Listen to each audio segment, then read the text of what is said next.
Hello, hello, hello. I have a quick something for all y'all. I have a Bunny Blue update. Let's get it.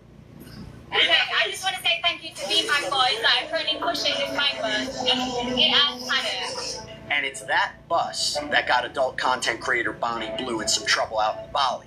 Or did it?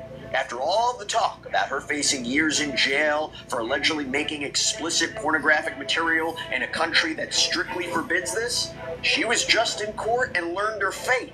Her punishment and what she was officially accused of in the end may surprise you. We're bringing on an immigration specialist on this one to break it all down. Welcome to Sidebar, presented by Law and Crime. I'm Jesse Weber.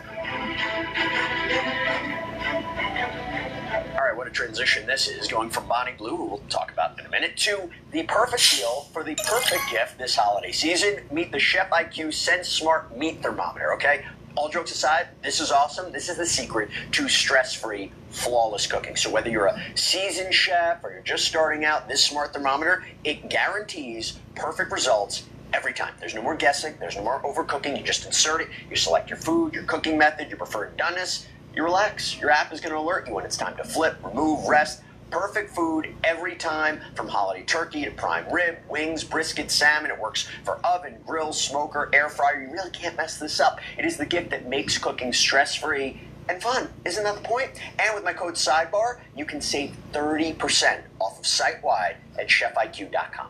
Okay, so we have the latest in the Bonnie Blue saga that we got to talk about, because we have seemingly learned what her fate is after she appeared in court today. Now, we mentioned how the 26-year-old adult content creator, real name Tia Billinger, was arrested out in Bali on suspicion of making pornographic materials, which is very scary out in Indonesia. They have strict anti-porn immorality laws there. We were reporting, as there were other outlets reporting, that someone who violates some of these laws could spend 15 years in jail. Very serious. And the allegations here stemmed from her using a truck called the Bang Bus to drive around Bali, allegedly picking up men to allegedly create pornographic content. The idea of Schoolies Week, picking up teenagers. Just picked up Bonnie Blue bike bus in Bali. No aircon, eyes hanging out, what move the seat in. Steering, pretty questionable. Doesn't have seatbelts. Yeah. The brakes work. Authorities here reportedly seized cameras, condoms, USB drives, sexual enhancement pills when they raided a studio in Badung. According to the International Business Times, police also got a hold of Bonnie Blue's phone. This is where they allegedly found an adult video featuring her and a male, an unidentified male. She was arrested, by the way, alongside 3 men, 2 British, 1 Australian. There was also apparently 14 other men who were detained as a part of this. They were questioned, they were released as part of this probe, while Blue and the other 3 men that I mentioned, they were detained, they were kept for questioning. But this appeared to be a joint investigation. It was police and immigration authorities. There were 2 parts. Anybody here? It appears that was happening simultaneously. Okay, You had the got local one. police chief, Mohammed Arif Batubara, who said that authorities are, quote, conducting a joint investigation regarding activities involving alleged criminal acts of pornography or material that violates decency. Went on to say, while in Bali, BB, meaning Bonnie Blue, should have been traveling, but instead she was creating content. Now, the police investigation started to reveal they may not have evidence that she committed a violation of the anti-porn laws. With respect to the video that I mentioned apparently on her phone, the International Business Times claims that police concluded there wasn't overt nudity or genitalia that was featured in the video, and they couldn't say when or where it was filmed, presumably maybe not in Bali, or if it had even been published online. You had a representative for the Badung police who said, according to the Mirror, when they were raided, they were making collab content about a game where the winner would sleep with Bonnie Blue. No pornographic activities or acts have been found in the collaborative content. But she wasn't out of hot water just yet, because she had to appear in court today for traffic violations and tourist visa issues. You see, the Badung police indicated that after 2 days of interviews, they, quote, had not found any pornographic elements and that everyone questioned, quote, admitted to being at the studio to participate in the production of the reality show content. So it wasn't actual pornographic material, but sort of this game, this reality show. We talked about this on a previous sidebar. Mm-hmm. However, authorities reportedly confirmed, according to the New York Post, that Bonnie Blue and the three men that I mentioned before were, quote, suspected of abusing their residence permits by using their KITAS, this is an essential document for foreigners staying in Indonesia for a long term or a period of long term, for working, and, quote, tourist visas to work on creating commercial content. So this was about going around on the tour bus, using it to make commercial content and not having the right permits. And also, by the way, according to the International Business Times, apparently the guy that was driving that bus didn't have a valid international driver's license either. So according to the Mirror, the immigration chief in this area said they have misused the visa they have to make content in Bali. They will be blacklisted from entering Indonesia for at least 10 years. That could be extended. Once police have finished with the investigation, after that we will deport them and put them on the blacklist. And there was also apparently an issue with the bus. The Daily Mail reported that the bus was apparently untaxed since 2023, and while on the registration it said it was white in color, it was repainted to blue. The New York Post reported that Bonnie Blue apparently purchased this vehicle for $1,200. So what happens? I say all this, what happens in court today? Okay, after all of this, what happens? She goes to Denpasar District Court alongside the three other men. By the way, reporting indicates that the Australian guy is comedian Julian Woods. And what happens? Well, she is hit with a massive, massive fine of $13. Yeah, $13. $13 fine and deported and blacklisted from coming back into the country for at least 10 years. Reporting indicates that she was given the choice of paying the $13 fine or spend a month in jail. Reporting indicates, by all accounts, she will be paying the fine. And according to reporting from the Daily Telegraph and the New York Post, when she was told by the judge not to violate Bali's traffic laws again, Bonnie Blue replied, "I understand." The International Business Times reported that she will be deported within 48 hours. And by the way, this is all interesting considering she allegedly made statements leading up to this hearing, like how she's not afraid of facing trial and, quote, "there's nothing I can't handle." According to one report from Detik Bali, it was also reported by outlets like The Mirror that earlier on this week, when she was entering into the immigration office, she told the media who asked if she's going to make more explicit content while in Bali, she allegedly said, "Subscribe and you'll find out." But she did confirm at the time that the bang bus was over. So I want to bring in right now Eric Welsh to make sense of this, what this could all mean for Bonnie Blue. Eric is an immigration specialist. He's a partner of Reeves Immigration Law Group, certified as a specialist in immigration and nationality law by the California Board of Legal Specialization of the State Bar of California. Thank you so much for coming on. Really, really appreciate it. Look, I know you're not an expert in Indonesian immigration law or what's going on in Bali, but generally speaking, are you surprised by this outcome? I'm not surprised. I mean, given the profile, first of all, I mean, this is a high-profile situation that's happening in Bali. Indonesia is, as you said, an extremely socially conservative country, and they have extremely restricted immigration policies. Their rules on a tourist visa, of course, that tourism is a major part of the industry in Indonesia, and so they want tourists, but they have a balance, I suppose, in their perspective, where they have to balance that against their social conservative ideas, their norms. And so in a case like this, when you have somebody who has perhaps they're working without authorization, or even if you would say, okay, maybe you're working as something close to a digital nomad, but you're not doing it with the permission of the country. That's one issue, so it's a technical issue. Second issue is the fact that she is acting outside of the societal norms, and because it is somehow so offensive to the country, and because of the profile of the individual, I think they had to take immediate action. At least from their perspective, this wasn't something that they wanted to let linger, or to give her the opportunity to stay in the country a day longer. A 10-year ban from coming back into the country? Is that something you've seen before? Well, we've got bans So like she's that, getting but not for deported. something like this. And a you know, 10-year most United ban. States would probably have maybe a free speech element. Bunny don't even know how lucky she is right now. Bunny is super, super lucky right now. Or you might have a defense to even removal or deportation based on this. But we have, in the United States, if you've overstayed your visa for a period of time and you leave, you could be banned for 10 years. So it's not extraordinary as far as immigration policies. The U.S. is tough. We've got one of the toughest immigration systems in the world, but We do. Indonesia's stricter. You know, theirs is even tougher than ours. So they can act much quicker. I think their understandings of due process are more liberal than ours. And so they might say, look, you don't have the opportunity to stay here and fight your case in court. We're not going to give you, a year or two to put together a defense. You're out of here today. So, and the 10-year bar, I think that's, like I said, that's not unusual when it comes to immigration policies, even in our own country.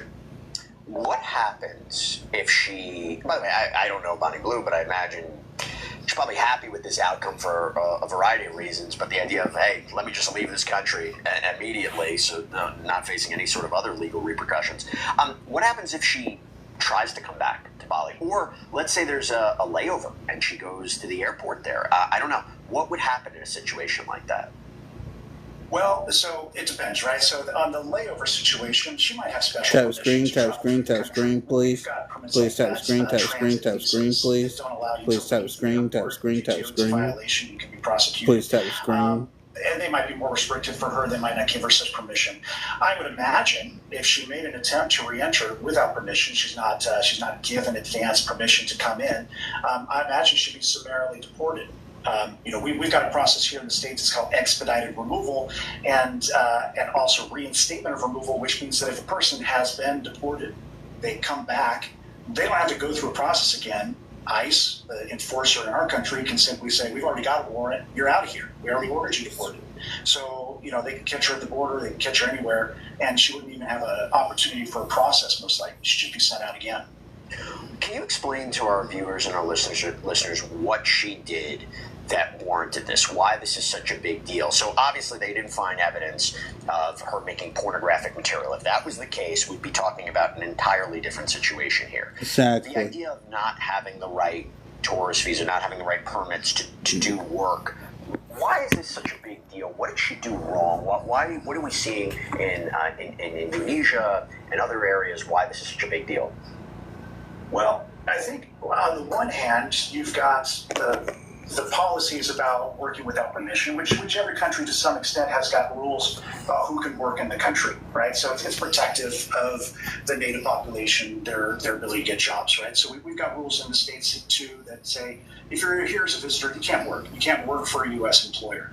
Now, that doesn't necessarily stop you from acting as a digital nomad, right? So for working for your foreign employer just on your laptop while you're at the beach in Miami. Tap screen, please. Indonesia has even more Please tap policies screen. in that regard. So even when you have the argument, look, I'm not working for an employer in Indonesia, I'm not taking a job from an Indonesian, Indonesia can still say that doesn't matter because our rules require you to pre-register anything where you're going to essentially make income based on anything that you're doing in this country. So, why Indonesia has those rules? Again, I think that goes back to the extremely conservative and restrictive immigration policies. This gives them a tool to take somebody like Bonnie Blue and deport her for doing what maybe in the United States and most other countries would be considered acceptable visitor behavior, right? So their definition of a visitor is different from ours. What is deportation? How does it work now in the next 48 hours? What does that look like for her?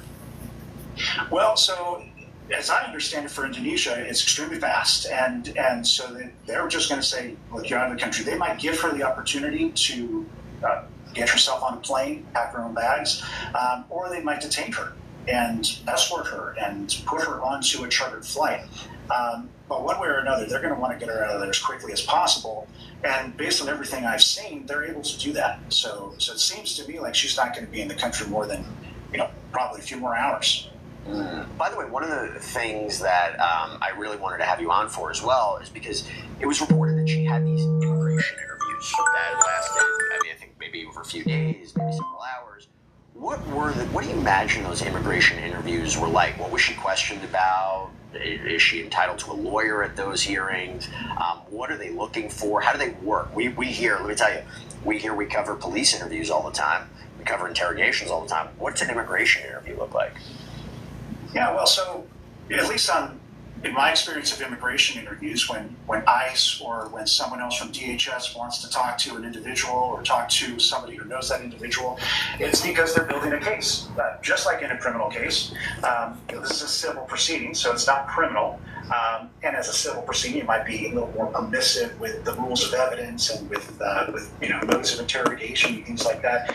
For example, they might be able to question her without a lawyer because, like in the United States, the constitutional protections, the Fifth Amendment, Sixth Amendment, they don't apply necessarily in the immigration context because it's not a criminal proceeding; it's a civil proceeding. So they might be able to question her without an attorney extensively, and they might just be asking her either questions to build a case for perjury if they think she's going to lie, or to build the facts that they need to say you've done enough to violate our laws that we can deport you. And I think too, and this is maybe analogous to the criminal proceeding. Those lengthy interviews, those hours of questioning are exhausting and demoralizing, and they lead to things like confessions and, in the immigration context, withdrawal of admission or something where you say, look, I just don't want to do this anymore. Mm-hmm. If you can give me an exit, I'll take it. So sometimes it can be just a form of intimidation, a form of beating somebody down until they do what you want them to do. If she's banned from Bali, and essentially she was reportedly banned from Australia, right? I think the reporting was that due to a stun, or there was even a Change.org petition to make sure she wouldn't enter into Australia. They canceled her visa last year. If you are making waves in different parts of the world and getting these bans, does this affect her ability to legally enter into other countries? Well, not per se, right? So, our policy is if you're deported or banned in another country, that doesn't have any immediate bearing on your ability to get into the country. But, I think, again, if you're talking about a high-profile situation, there will be things that are known when a person's applying to get into a country. So, she might be applying for a visa to get into a European country or to get into the United States or elsewhere, and they're not necessarily going to say, look, you were deported from Indonesia, so we're not going to let you in here. But they might say, okay, why were you deported? What was the basis? Is that give us a reason to refuse you admission? So, like I said, it's not something where you could say, okay, she's now not going to be able to travel anywhere. But I think it is because her profile is now so high that anytime she's going to be applying, I'm sure she's going to be scrutinized. Are you seeing these issues of adult content creators, maybe just content creators in general, who make money off of wild pranks or stunts or actions, going to other countries, getting in trouble like this, restricting the ability to go into countries, being deported? Are you seeing cases like this? I mean, this is not a very common situation. It's not something that we see too often. But we do in my clientele. We've got clients who were deported because of their speech or because they've upset the government for reasons that wouldn't give rise to a deportation or a crime in the United States, and we can defend these individuals and we can get a visa for them to get here, even if they're excluded from somewhere else. Mm-hmm. That's not always in the context of pornographic content creation, but it is something. But why was she doing that, though? Ideas about protected speech in It's the a question States I and have. other Western countries that are very different from the rules in places like Indonesia and other parts of the world. And so, a lot of countries would say, look, we're not going to close our door to you simply because of something that you did in another country that they found to be immoral and we don't. So, our standards are different, our morals are different, our norms are different, and there may be an access for her to go somewhere else. So absolutely, I've got clients who I can get visas who can't get visas elsewhere because we have a different society. How easy is it to know what the laws are of another country before you go in there?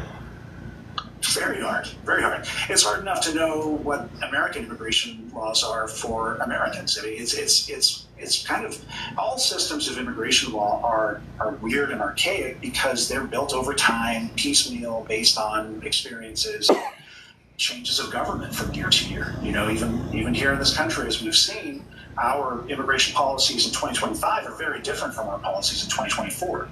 You know, so shifts like that happen, and so. You know, it's hard to know, even just based on the time that you're entering the country, what policies are going to be in effect, how they're going to be enforced, the level of enforcement. Indonesia is a good example of that too, because their enforcement has been ramping up. This is not something where, imagine if Bonnie did this a few years ago, she probably would have escaped scrutiny because they weren't cracking down on tourists like they Exactly. And like I said, too, they've got to balance. They have to balance the interest of the tourist industry. They want tourists, okay? So they don't want to discourage people from coming to the country. They don't want people thinking that Indonesia is unfriendly to tourists, but they're just trying to balance that against their norms. And let's be clear, we reported earlier on in the week that the person who essentially turned her in, the person who was following her was an expat who was tracking the bus, was upset about what she was allegedly doing. And so you have a community that maybe doesn't want to see this and is concerned by this. But look, by all accounts, this appears to be potentially the end of the story. We'll keep a very careful eye on what should happen next. I will tell you, Eric, your breakdown was great.